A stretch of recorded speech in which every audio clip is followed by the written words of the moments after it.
There's a quiet pain that deep thinkers carry, a silent suffering that often goes unnoticed in a world obsessed with spectacle. It doesn't scream for attention. It lingers, an invisible weight pressing on the soul. It's the profound and often agonizing burden of noticing too much. It's the pain of seeing the intricate patterns behind people's words, of hearing the jarring contradictions in their performative smiles, of feeling the quiet hum of desperation that runs beneath the static of modern life. Your mind is a finely tuned instrument, picking up on frequencies that others filter out. And this sensitivity, well, while it's a source of insight, it's also a source of ceaseless friction. Society will tell you that this mind of yours is a gift. You're praised for your insight and your creativity. But what if this supposed gift is also an undeniable curse? What if the very mechanism that allows you to perceive the world in all its layered complexity is also the one that condemns you to a unique kind of suffering? What if seeing the whole chessboard of life, every move, every potential sacrifice, every hidden agenda, makes it almost impossible to enjoy the simple act of playing the game? Carl Jung, the pioneering Swiss psychiatrist, understood this paradox perfectly.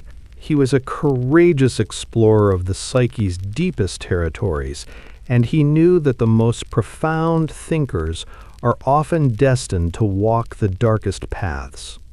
Not because they're inherently flawed, but because they inhabit a world that overwhelmingly prefers illusion. It's a world that rewards those who conform, who blend in, who nod along without questioning. It applauds those who master the art of pretending to be okay, even when their inner world is cracking apart. But deep thinkers, they are the ones who cannot pretend. For them, inauthenticity isn't just a social inconvenience, it's a spiritual poison. In this exploration, we aren't here to celebrate the sanitized, romanticized version of the deep thinker. We're here to confront the raw dangers of this way of being. We'll journey into the heart of Jung's most challenging ideas, from the power of your own inner shadow to the crushing weight of the collective unconscious. This isn't a journey for the faint of heart. It requires a willingness to face what has been repressed. But by the end, you'll understand that confronting this darkness is the only authentic path to becoming whole. You'll see that your perceived curse may, in fact, hold the key to your ultimate liberation. From our earliest days, the machinery of society is designed to mold us, to sand down our individual edges until we fit smoothly into the collective. School, for the most part, doesn't reward genuine critical thought. Instead, it rewards the accurate repetition of approved facts. The corporate world doesn't champion unwavering integrity. It values efficiency and predictability. And our social circles don't typically run on raw authenticity. They run on the lubricant of agreeable performance. Jung identified this powerful force as mass-mindedness, the subtle state where the individual relinquishes the difficult task of independent thought and allows themselves to be absorbed into the unthinking pulse of the crowd. But you, the deep thinker, you're an inherent threat to this system. Not a physical threat, no, but something far more unsettling to the status quo, a spiritual one. You're a threat simply because you're awake in a world that often seems to be sleepwalking. You're the one who asks the questions others are too afraid or too comfortable to even formulate. Why are things this way? Is this tradition meaningful or just an empty ritual? Is this person being honest or just performing? These questions aren't intended to be disruptive. No, they're the involuntary function of a mind that craves coherence and demands sincerity in a world that operates on a currency of polite fictions. This involuntary drive for truth creates the first and most painful reality for the deep thinker, a profound and unshakable sense of alienation. You quickly learn to live a kind of double life. Publicly, you wear the mask Jung called the persona. It's the functional, agreeable, socially acceptable version of you, designed to navigate small talk, and, most importantly, to keep your most unsettling thoughts safely hidden. You become a masterful translator, taking that rich, chaotic tapestry of your inner reality and simplifying it into digestible, non-threatening pieces. You're physically present, but psychologically, you exist in a state of self-imposed exile. And what happens when the mask slips? You've seen it. You say something unvarnished and honest, and a palpable shift occurs. The room goes quiet. Someone offers a forced, awkward laugh. The subject is changed with uncomfortable speed. The unspoken message is clear. Don't bring your depth here. We're just not equipped for it. This experience, repeated hundreds of times, cultivates a uniquely painful loneliness. As Jung articulated, it's not the loneliness of having no one around you, no. It's the loneliness of being fundamentally unable to communicate the things that feel most important. It's like being an audience member at a play where everyone else has forgotten their actors and now mistake their roles for their true selves. You see the script and the stagehands, but you're surrounded by people, utterly convinced of the play's reality. And this leads to a painful paradox. People are often drawn to your depth, but they're simultaneously terrified of it. They come to you for advice and insight, yet they often take that perceptive energy without understanding the cost to you, and without being able to offer the same in return. You become the unofficial therapist, the stoic confidant, the container for everyone else's anxieties. But there are precious few who are willing or capable of holding that same mirror up for you. Your suffering is not a sign that you are broken. On the contrary, it's a sign that your psyche is functioning exactly as it was designed to, but within a world that's not designed for you. The pain of alienation is the first and most crucial clue that your journey isn't about finding a way to fit in. It's about understanding why you don't, and realizing that the only way forward is to turn inward. To comprehend the darkness that follows this alienation, you must first understand the map of the territory. For Carl Jung, the part of you that you consciously identify as you, your thoughts, feelings, and sense of identity, what he termed the ego, is merely the tip of a vast iceberg. The ego is the CEO of your personality, the center of your conscious mind, managing your daily interactions and maintaining a sense of identity. For most, this conscious awareness is the beginning and end of their known self. But for the deep thinker, the ego often feels incomplete. It feels like a small, well-lit room in a sprawling mansion filled with unexplored corridors. You sense there's far more going on beneath the surface of your conscious awareness. You feel the pull of unseen currents and the stirrings of something ancient. This vast, mysterious realm is the unconscious. Jung saw the unconscious as having two distinct layers. The first is the personal unconscious. Think of it as your own psychic basement. It's a repository where you store everything your conscious ego has repressed, forgotten, or simply failed to notice. It contains lost memories, painful emotions you couldn't process, and all the parts of your personality that you were taught to be ashamed of.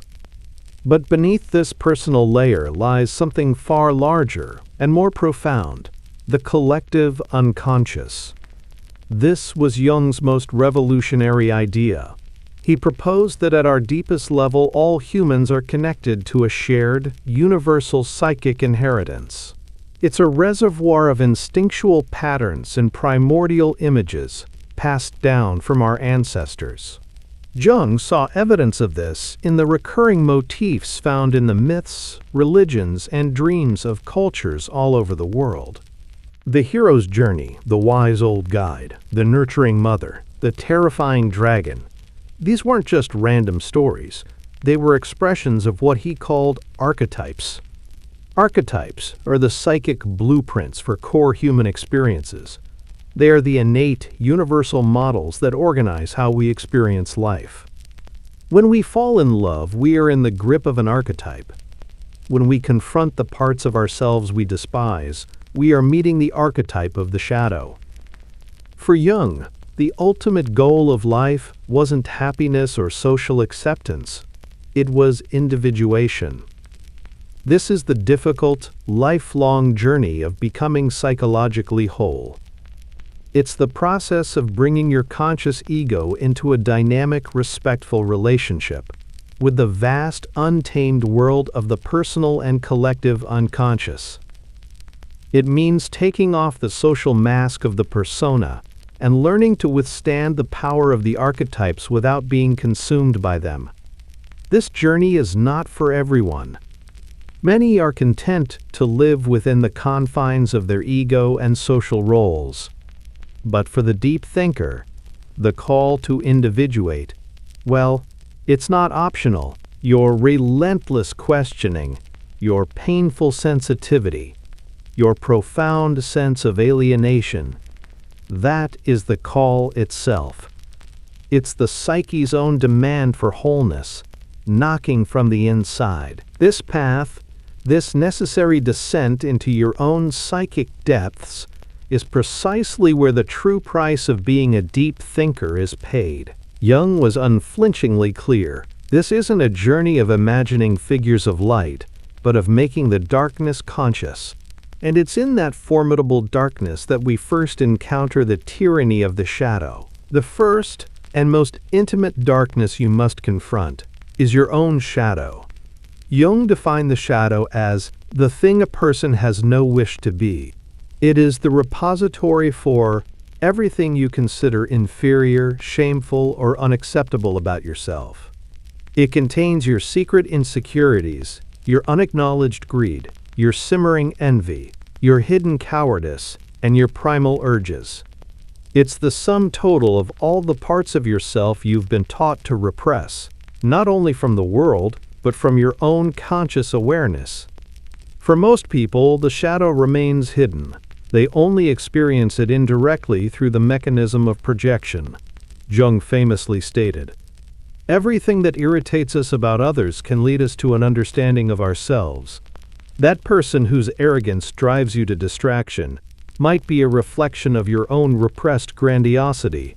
That acquaintance whose perceived laziness fills you with righteous indignation could point to a part of you that desperately craves rest." We paint our own rejected flaws onto others, allowing us to see our darkness everywhere, except within ourselves. But the deep thinker, with their introspective nature, they can't maintain this state of blissful ignorance, your compulsion to analyze. It eventually forces you to turn that lens inward, and there, in those quiet moments of honest self-reflection, you begin to see it. A flash of hypocrisy in your own behavior, a shockingly cruel thought about someone you care about, a surge of irrational envy toward a friend's success.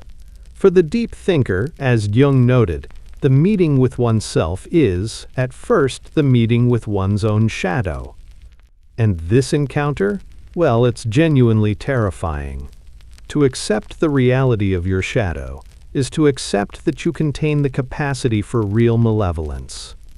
It shatters that comforting illusion that you are unequivocally one of the good guys. You come to the unsettling realization that whatever evil you see in the world also exists, at least as a potential, inside of you. While others walk through life with confident moral certainty, you, my friend, become saddled with a profound moral ambiguity. You understand too much about human nature, and your own for that matter, to remain naive. When we actively suppress the shadow, it doesn't go away. Instead, it turns against us. Everyone carries a shadow, Jung wrote, and the less it is embodied in the individual's conscious life, the blacker and denser it is. A repressed shadow actively sabotages from the unconscious, manifesting as chronic anxiety, depression, or patterns of self-sabotage that thwart your most sincere intentions. It's a perpetual civil war being waged inside your own mind. But here is the crucial insight. The shadow isn't purely evil. Buried within that darkness is much of your raw life force, your untamed creativity, your healthy aggression, and your gut instincts are often trapped there, deemed too messy for your polite persona. Therefore, the goal is not to vanquish the shadow, but to integrate it. This is the difficult practice known as shadow work, the courageous, painstaking process of making the darkness conscious. It involves acknowledging your flaws without being consumed by them, and finding constructive ways to express the powerful energies hidden there. By facing your shadow, you learn to live with the tension of opposites inside you. This is the first indispensable step toward true psychological maturity. You are, in effect, taking one piece of the world's darkness out of projection and holding it consciously in your own hands. If this journey into the depths resonates with you, if you feel that this is the kind of honest exploration you've been searching for, then help keep this space alive so it can reach more people like us. Take a moment to comment below with just one word that describes how you truly feel right now. I read every single one. Subscribe and stay close. Because here, you'll never have to apologize for the depth of your mind. If confronting your personal shadow is like wrestling with your own demon, then confronting the collective unconscious is like being swept away by a tidal wave. This is the second dark truth of being a deep thinker. You're not just burdened by your personal darkness, but by your acute sensitivity to the immense, impersonal power of the collective human psyche. This heightened sensitivity is a profound, double-edged sword. On one hand, it's the wellspring of incredible creativity, empathy, and intuition. Great artists, poets, and visionaries are those who can tap into this archetypal realm and channel its symbolic energy into forms that can enlighten the culture. But on the other hand, unfiltered contact with the raw energy of the unconscious can be psychologically dangerous. Jung warned of a condition he called, quote, psychic inflation, which occurs when the small, finite ego over-identifies with a vast, infinite archetype. This can lead to a messiah complex or a delusional sense of grandiosity. The ego, instead of serving as a humble mediator, becomes hypnotized by the unconscious and believes itself to be a god or a savior. For most deep thinkers, the experience is more subtle and chronic. You feel the crushing weight of the world's suffering, almost as if it were your own. You absorb the free-floating anxieties, the unresolved griefs, and the collective fears that are simply in the air. You're like a highly sensitive antenna, picking up the constant painful static of the collective human soul, unable to turn down the volume. And this leads to a specific, truly debilitating kind of existential fatigue. You feel drained, not merely by the demands of your own life, but by the psychic weight of humanity itself. You watch the news, and you don't just see isolated events. No, you see the same tragic archetypal patterns playing out over and over. You see the timeless machinery of the archetypes, the hero and the dragon, the scapegoat, the tribal conflict. And you recognize them in politics, in international conflicts, and even in your own community. This can create a sense of being a prisoner of history, watching helplessly as humanity repeats its unconscious compulsions on an endless, truly tragic loop. This experience deepens the feeling of isolation to an almost unbearable degree. How can you explain to a friend that your sadness today isn't just your sadness, but a sorrow you feel emanating from the world itself? How do you articulate the feeling that you are grieving for a loss of meaning in the culture at large? The attempt to do so often leads to being dismissed as overly dramatic or too sensitive. This is the great task and the great danger for the deep thinker. Your mind naturally gravitates toward universal patterns and archetypal truths, but to engage with this realm without a strong, stable ego is to risk being psychologically torn apart. You must learn the delicate art of being a conduit for this depth, not a casualty of it. You must find a way to honor your perception without drowning in the vast ocean of the collective unconscious. So, what is the answer? Faced with such profound alienation and the immense weight of personal and collective darkness, where do you go? This is where Jung's psychology transcends mere diagnosis and offers not a cure, but a profound purpose. The pain is not the final destination, it is the catalyst. The darkness is not a flaw to be eliminated. It's the raw material for the greatest work a human can undertake, the path of individuation. This is not a self-help program for a happier life. Individuation is the slow, demanding, lifelong journey of integrating the warring factions of your psyche. You know, the conscious and the unconscious, the light and the dark, in order to become not perfect but whole. And as Jung relentlessly insisted, wholeness, by its very definition, must include the darkness. The journey begins with the very suffering that has brought you here. The pain of alienation and exhaustion forces you to turn away from the outer world of ready-made answers and descend into the inner world of hard-won truth. It starts with the courageous, continuous confrontation with your shadow. As you begin to integrate it, acknowledging your capacity for envy, your moments of cowardice, your hidden resentments, you don't become evil. Paradoxically, you become more real. And in becoming more real, you become more genuinely compassionate, because you can't any longer indulge in the fantasy of your own moral purity. From there, the work continues, a lifelong dialogue aimed at integrating all the opposites that rage within you. As you do this, your actions begin to align more closely with your deepest values. You develop a kind of psychological sovereignty, the ability to feel intense emotions without being controlled by them, to connect deeply with others without losing yourself, and to stand firmly in your own truth, even when it's met with disapproval. This is how the curse finally begins its slow transformation into its ultimate gift. The agonizing loneliness of alienation evolves into the chosen solitude of self-possession. The heavy burden of seeing too much becomes a wellspring of wisdom. The chaotic inner conflict resolves not into a static peace, but into a sense of dynamic, integrated wholeness.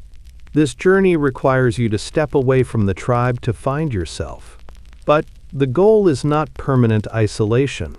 The ultimate aim of individuation is to return to the world and participate more fully and effectively, as a whole person who is no longer secretly at war with themselves. The world tells a simple, convenient story about life. But as Carl Jung knew, the truth is infinitely more complex and meaningful. To be a deep thinker is to be born into a state of inherent conflict with this simple story.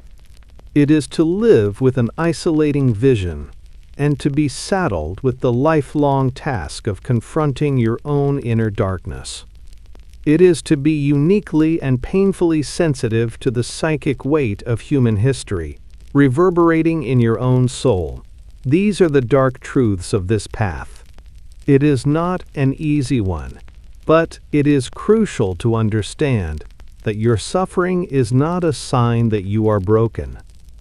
It is a sign that you are being called to a more difficult, but infinitely more rewarding journey. You were not born to be simple. You were not born for a life of shallow comforts and unexamined beliefs. You were born to descend, to go down into the basement of your own psyche, and piece by piece, turn on the lights. It is a lonely and often thankless task, but it is among the most important and sacred works there is. You are the living embodiment of the profound truth that one does not become enlightened by imagining figures of light, but by making the darkness conscious. So if you feel this weight, this alienation, this burden of seeing too much, do not despair. You are part of a long lineage of souls tasked with seeing more, feeling more, and ultimately, becoming more. The world may not understand your depth, but it has never needed it more. In a world increasingly addicted to speed and distraction, the courageous act of thinking deeply may be the most radical and revolutionary act of all. If you've walked any part of this difficult path, please share a piece of your experience in the comments below. Your story can be a light for others who are still finding their way in the dark, a confirmation that they're not alone. And if you wish to continue exploring these essential depths of the human experience, be sure to subscribe. Your presence here, it really helps to build a community for the deep thinkers of the world.